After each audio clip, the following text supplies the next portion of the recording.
ఓం సాయిరామ్. మా ఈరోజు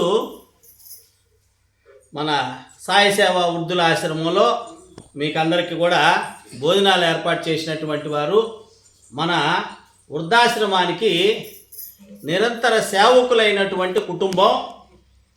షారు retired employee అయినటువంటి కొండ ముని త్యాగరాజ గుప్తా గారు మరియు వేదవతి గార్ల కుమారుడు కోడలైనటువంటి కొండ రూపేష్ గారు మరియు శ్రీమతి లావణ్య గార్ల 5వ పెళ్లి రోజు ఈరోజు.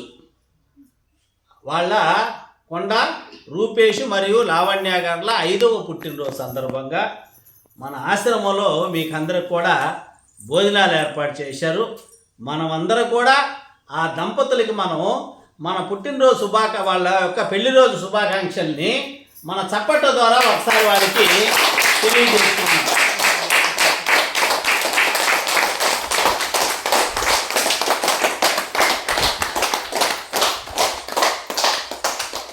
కొండ రూపేష్ గారు మరియు లావణ్య దంపతులు ఇటువంటి పెళ్లి రోజు వేడుకలు మరెన్నో ఘనంగా జరుపుకొని నిండు నూరేళ్ళు ఆయురారోగ్యాలతో ఉండాలని, అదేవిధంగా వారి కుమారుడైనటువంటి రిషివ్ రేన్ ఆ అబ్బాయి కూడా మనం అందరం కూడా మనస్ఫూర్తిగా ఆ అబ్బాయికి జీవితంలో ఉన్నత స్థాయికి ఎదగాలని, మంచి భవిష్యత్తును అందజేయమని చెప్పి మనం చంగాళ మాత పరమేశ్వర ఆశీస్సులు, అదేవిధంగా షిరిడి సాయినాథుని ఆశీర్వాదాలు మరియు మీ అందరి దీవెనలు కూడా ఆ కుటుంబం పైన అందించండి.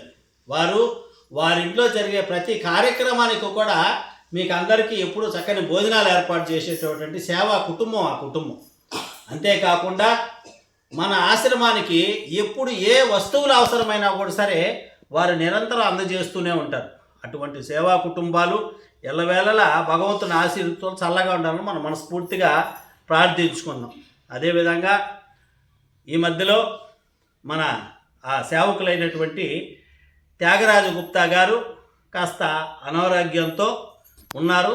వారు త్వరగా కోలుకోవాలని షిరిడి సాయినాథుని ఆశీర్వాద బలంతో వారు మళ్ళీ త్వరగా కోలుకొని చక్కని ఆరోగ్యం చేకూరి మన ఆశ్రమానికి త్వరలోనే రావాలని మనం మనస్ఫూర్తిగా భగవంతుని వేడుకుంటూ ఈరోజు మన ఆశ్రమానికి వారి యొక్క పెళ్లి రోజు సందర్భంగా భోజనాలు ఏర్పాటు చేసినటువంటి రూపేషు లావణ్య గారికి మరొకసారి మనం పెళ్లి రోజు శుభాకాంక్షలు తెలియజేసుకుందాము.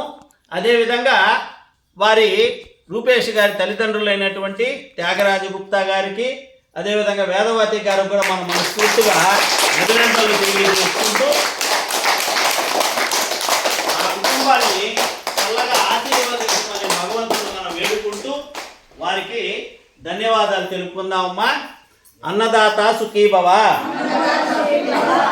అన్నదాత సుఖీ భవ, అన్నదాత సుఖీ భవ. సమర్థ సద్గురు సాయినాథ్ మహారాజ్ కి జై.